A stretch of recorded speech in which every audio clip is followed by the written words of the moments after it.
Today I'm taking a look at the books of Enoch and Jubilees to see if we can learn anything that the Bible doesn't explicitly tell us. Welcome to Messianic Monday. Hi, my name is Caleb D. Wilson. I believe that Jesus is the Jewish Messiah. Welcome back to Messianic Monday. If you please consider to hit that subscribe button, make content educating people about the Jewishness of Jesus. So every subscription really helps. Alright, so today's presentation is called My Thoughts on Enoch and Jubilees.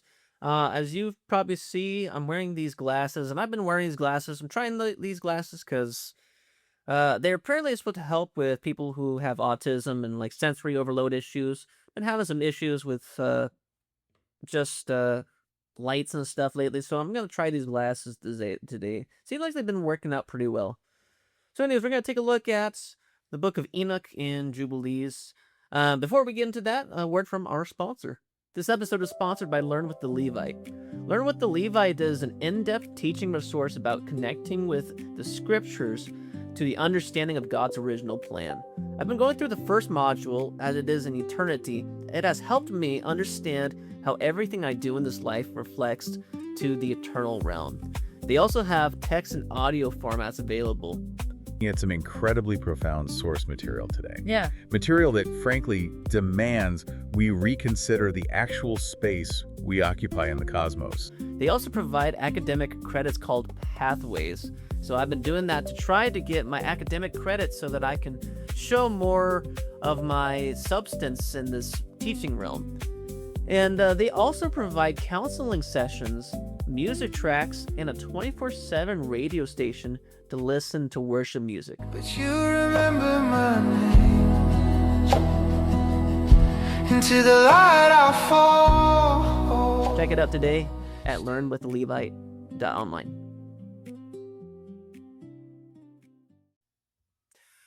So once upon a time, I only read the Bible to understand the history of Israel leading up to Jesus.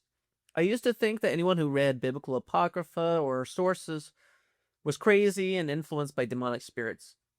However, as I got older, I realized that the responsible thing is to understand what draws people to these books and to test my theories to see if they are right.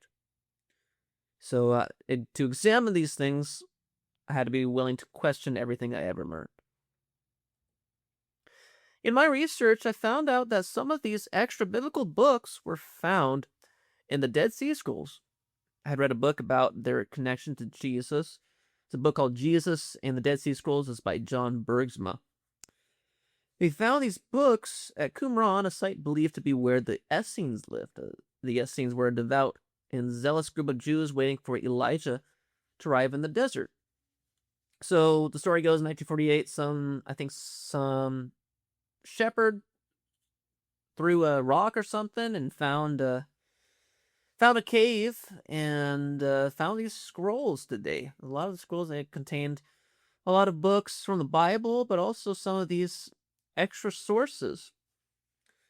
And so, just to demonstrate what the Essenes believed, they were looking for the prophet Elijah in the desert. And so there's a verse in Malachi. It says, "Behold, I will send you Elijah the prophet before the coming of the great and awesome day of the Lord. And he will turn the hearts of the fathers to their children, and the hearts of the children to their fathers. Otherwise, I will come and strike the land with a curse." Now, we believe Messianic Judaism. We believe that Elijah was actually John the Baptist, and that he came in the spirit of Elijah. And so they also clung to the desert, and so they lived in the desert. There were desert dwellers, and they also believe this because they believe that Elijah would come in the desert, and because in Isaiah it said, "Prepare the way," a voice of one calling, "Prepare the way for the Lord in the wilderness, make a straight highway for our God in the desert." At Qumran, they found many writings of the Torah and the prophets. However, they also found pieces of the book of Enoch, the book of Jubilees, the book of Tobit, a few extra biblical writings. And it seems that these desert dwellers held these books with credibility. Otherwise, why would you have them? So today, I wanted to provide some takeaways from some of these books. And we're going to take a look at the book of Enoch and the book of Jubilees today. And so when I'm looking at these books, the question is, can these books help me fill in what the Bible doesn't explain? And so I should probably, before I go any further, today I'm not really presenting as so much of an expert. I'm presenting today more as a researcher today to show you what I've found and to show you some of these things. And I'm still researching these books as we're going today. And so I just would encourage you just to keep an open mind, and that's my goal, is keep an open mind and to test these things. And so I'm just here to provide you with the research that I had done. So the book of Enoch is said to be written by Enoch, the 6th generation of Adam. According to Genesis, Enoch walked with God and was taken by God into eternity. Genesis 5:24.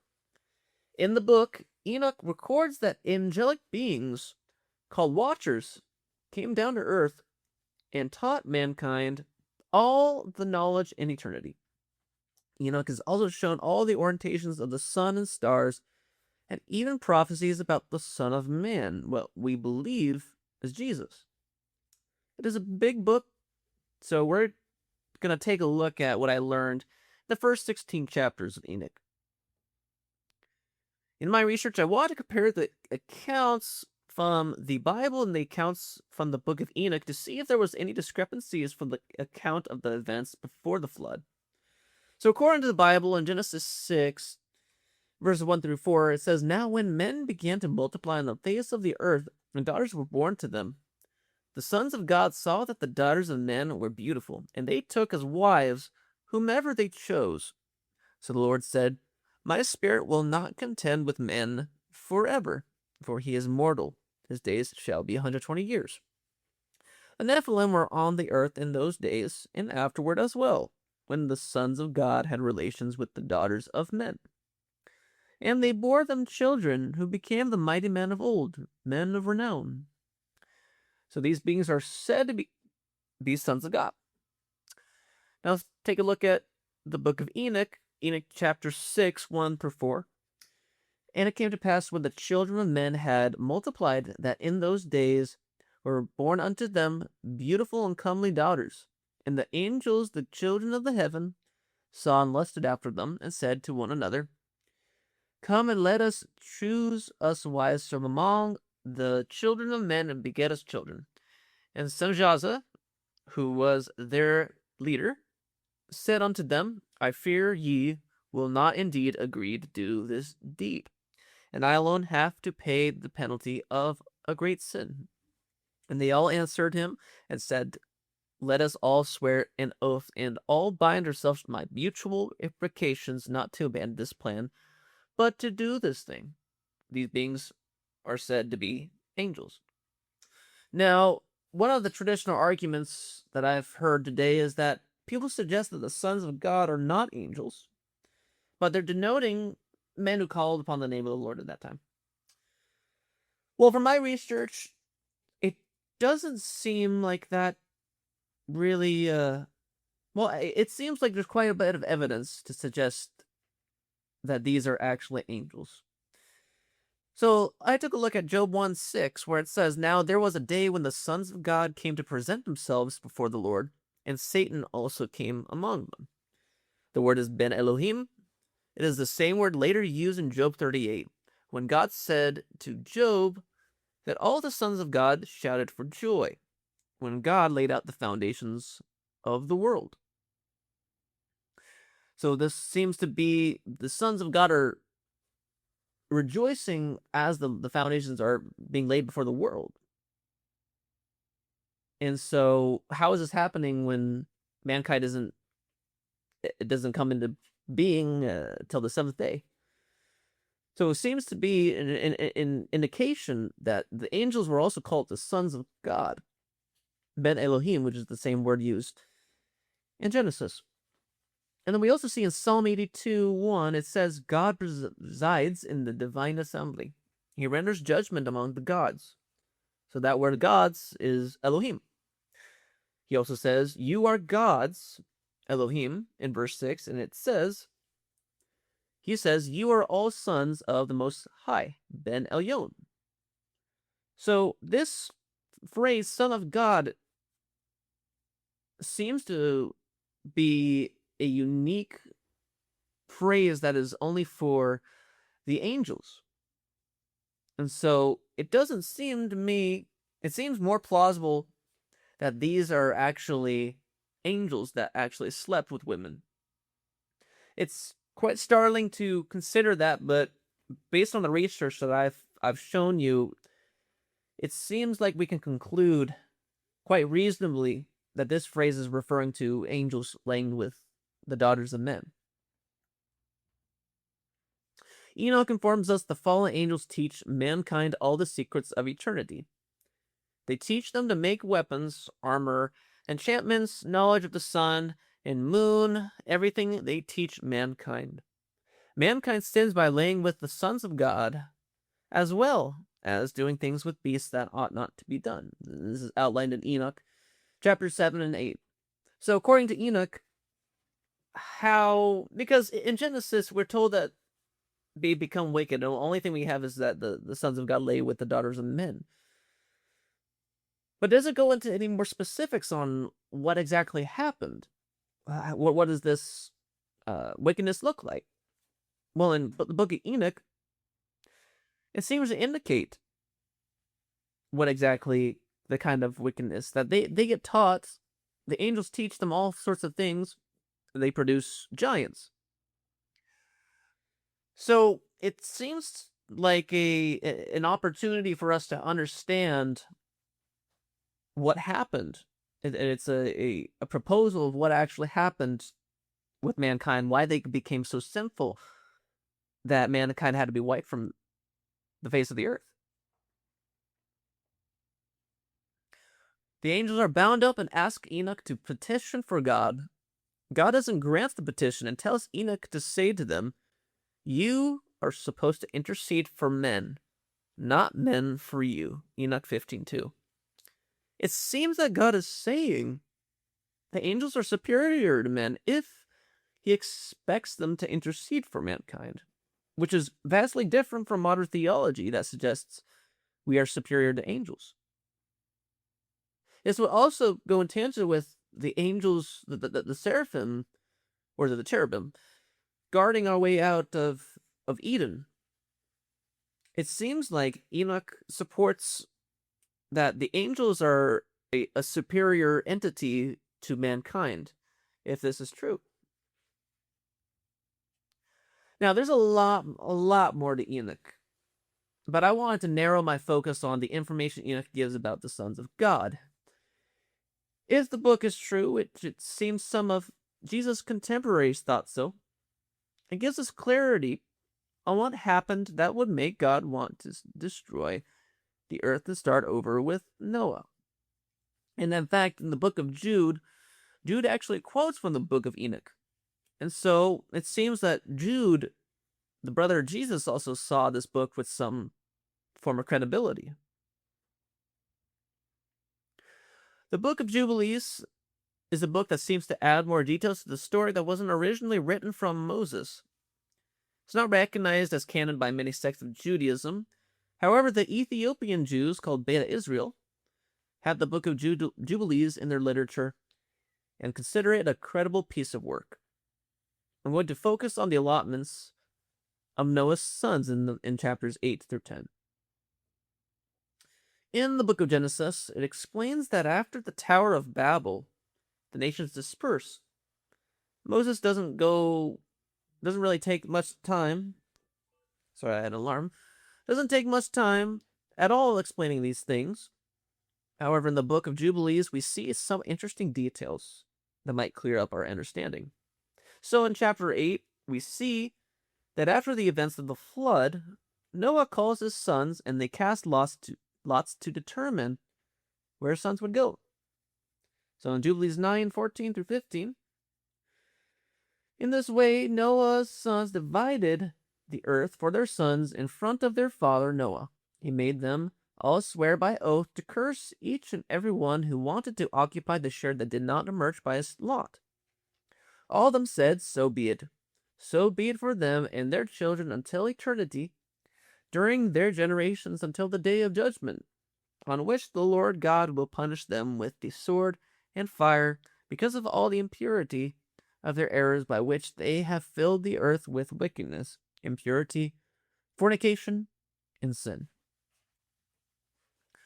We see that Ham's sons are given their lots. Ham's sons occupied modern-day Africa. So Cush occupied the eastern parts. Most consider it to be Ethiopia. Mizraim, which was Egypt, was west of Cush. Put was west of him, and then Canaan was west of Put. And so in Jubilees 9:1, it says that Ham divided amongst his sons, and the first portion came forth for Cush towards the east, and to the west of him from Mizraim, and to the west of him for Put, and to the west of him, and to the west thereof on the sea for Canaan. Now, we know that the land that was supposed to be Canaan's allotment is west of Put, so I put it probably maybe around that Morocco area. But it also says on the sea for Canaan, so I was kind of confused. I don't know if he's talking about maybe they were supposed to occupy an island. So I just threw up there, maybe it was Malta, Palermo. Maybe he's not even talking about Africa. Maybe he's talking about, maybe it's like South Africa or not South Africa, South America or North America.